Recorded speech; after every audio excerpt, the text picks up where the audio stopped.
Not love your bed. నీ పడకను ఎక్కువగా ప్రేమించవద్దు.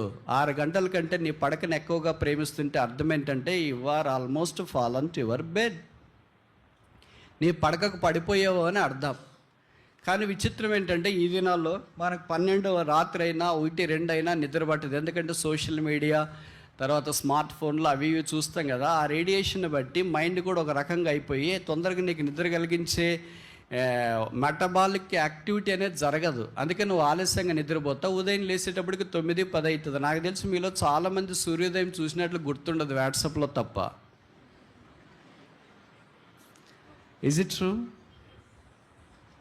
అవునా కాదా? మరి దేవుడు ఎలాగ వాడుకుంటాడు? దేవుడు వాడుకోవటానికి సిస్టమేటిక్ లైఫ్ నీది నువ్వే చేసుకోవాలి. చూడండి, ఒక ఐఏఎస్ అది ఇది ప్రిపేర్ అయ్యేవాళ్ళు ఇట్లా మన మాదిరి ఉండరు. గాలికి కొట్టుకుపోయి గాలిపట్టం మాదిరి.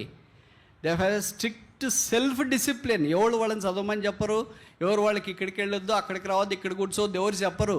వాళ్ళు ఒకటి ఫ్రేమ్ చేసుకుంటారు. అలాగే నువ్వు ఒక ఐఏఎస్ రాయటానికి అంత టైం ఫ్రేమింగ్ ఉంది, టైం జోనింగ్ ఉంది, అన్నీ ఉంటే you are more than that. Do you know that? నువ్వు అంతకంటే ఇంకా ఎక్కువ ఐఏఎస్ ఉద్యోగం 60-62 ఏళ్ళ దాకా చేస్తారు. But a Christian life is not just 60 years or 62 years. It serves at least 4 generations. 4 తరాలు. A Christian serves the generation, employee serves the company up to the retirement. ఏమంటారు మరి మీరు? 6 గంటల కంటే ఎక్కువ నిద్రపోతారా? వచ్చి మీ మమ్మీ లేపాలి కదా, అమ్మా లేయిరా టైం అవుతుందిరా. ఉండమా, ఎప్పుడిప్పుడే నిద్ర వచ్చేటట్లే లేపుతావు. మళ్ళీ పోటీ పెట్టుకుంటారు. అమ్మాయి లేచిందే, చెల్లి లేచిందే, అక్క లేచిందే, ఇంకా లేయలేదురా అంటే వాళ్ళు లేచిన తర్వాత నేను లేస్తానులే. అక్కడికి వెళ్ళి లేయమ్మాయి అంటే నీ కొడుకు లేచినాడా? జీవితం ఎవరిది వాడిదే. నువ్వు ప్రభు కోరిక ఎలాగ నిలబెట్టుకుంటావు అనే దాన్ని బట్టి ఆధారపడదు. నువ్వు సెలవుల్లో వచ్చినావంటే మీ అమ్మ నాన్న సంతోషపడాలి. ఎలాగ సంతోషపడాలా? దేవదూతం మా ఇంటికి వచ్చింది కదా. సెలవులు అయిపోయి వెళ్ళిపోతావు అంటే అబ్బాయి వెళ్ళిపోతుందని తల్లిదండ్రులకు కన్నీరు గాడ్చాలి. అలాది కాకుండా వెళ్ళిపోతున్నానమ్మా అంటే నీదే ఆలస్యమమ్మా, తొందరగా. పీడ విరగడైపోయింది, భరించలేకపోయినాము ఇన్ని రోజులు, ఇల్లంతా కంప చేసింది, నాకంత బాధ వేసింది, భయమే. కాదమ్మా, ప్రార్థన చేసుకున్నావు. నువ్వు ప్రార్థన అక్కడే చేసుకోమ్మా, ఇక్కడ మాలాంటి వాళ్ళు పోయి ఏంటక్క ఇప్పుడే బాధపడుతున్నారు, రేపు పొద్దున ఎవరికైనా పెళ్లి చేయాలంటే పీడ విరగడగానే బ్రదర్, తొందరగానే ఎక్కడైనా ప్రపోజల్ చూడండి పంపించేస్తాం. ఇలాగ అంటున్నారా మనల్ని గురించి ఇంట్లో? అలాగ అంటుంటే మనకు సాక్ష్యం లేదని అర్థం. తెలుగులో ఒక సామెత ఉంది, మీకు తెలుసు కదా, ఇంట గెలిచి రచ్చ గెలవండి. ఇంట్లో సాక్ష్యం. నువ్వు లేచే సమయం కానీ, చదివేది కానీ, పని చేసేది కానీ, ఇంట్లో ప్రార్థన చేసేది కానీ, పరిచయం చేసేది కానీ, ఆత్మీయంగా ఉండేది కానీ, సెల్ఫ్ కంట్రోల్గా ఉండేది కానీ, ఇవన్నీ ప్రభు చిన్నప్పుడే చూస్తాడు. మీరు దయచేసి గుర్తుపెట్టుకోండి, ఇవన్నీ ఎప్పుడో ప్రభు వాడుకునేటప్పుడు చూస్తాం.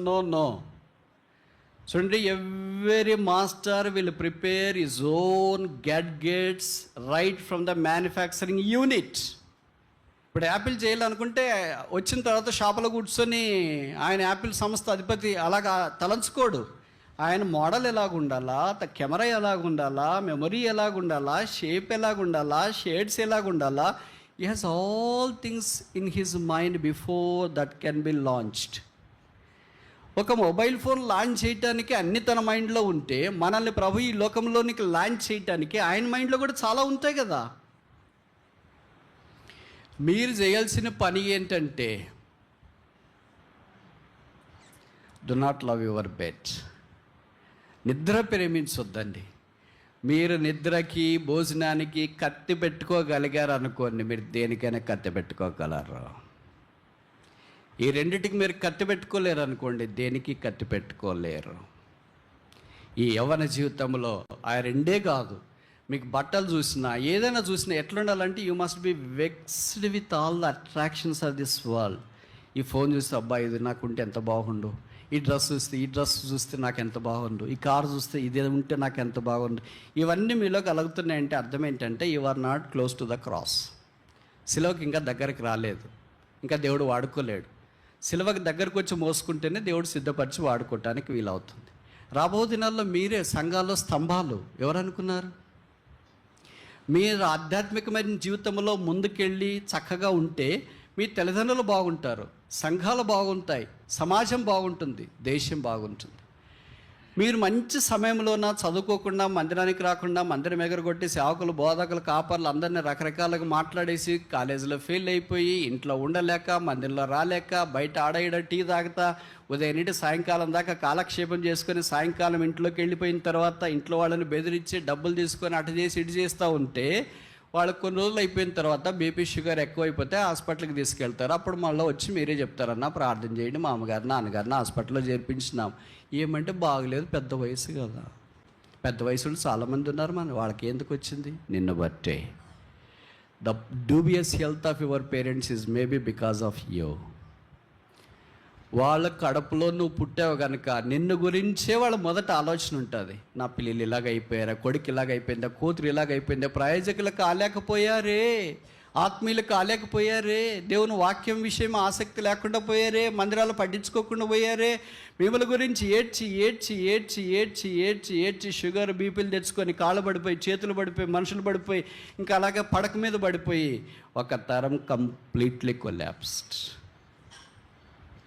ఈ తరం కొలాప్స్ అయిపోయిందంటే నెక్స్ట్ వచ్చే తరం బాగుంటుందంటానికి నమ్మకం ఏమీ లేదు. మీకు తెలుసు కదా, పునాది బాగుంటేనే పైన సూపర్ స్ట్రక్చర్ బాగుంటుంది, పునాది బాగలేకపోతే సూపర్ స్ట్రక్చర్ బాగుండదు.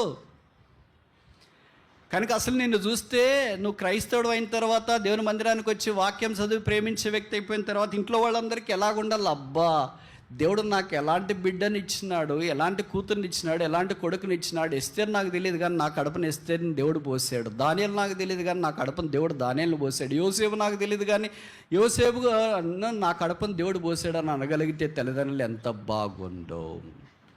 లూకా 1:17 చెప్పబడింది, అతడు పుట్టినందున అనేకులకు అతడు అనే దగ్గర కూడా బ్రాకెట్లో రాసుకుందాం, ఆమె పుట్టినందున అనేకులకు సంతోషం.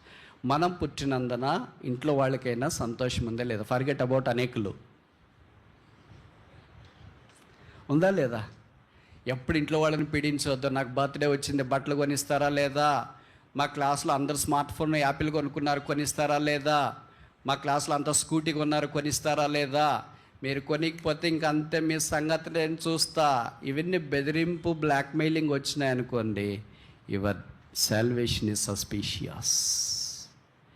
నీ రక్షణ అనుమానం. దేవుడు నేను గ్లోబల్ ఐకాన్గా చేయాలనుకుంటున్నాను, నువ్వు ఇంకా లోకల్ ఇంట్లో పోట్లాడు అమ్మ నాన్నతో అది కావాలి ఇది కావాలి. You are not a local at all, you are global. దేవుడు అలాగ నిన్ను సిద్ధపరచాలని కోరుతున్నాడు.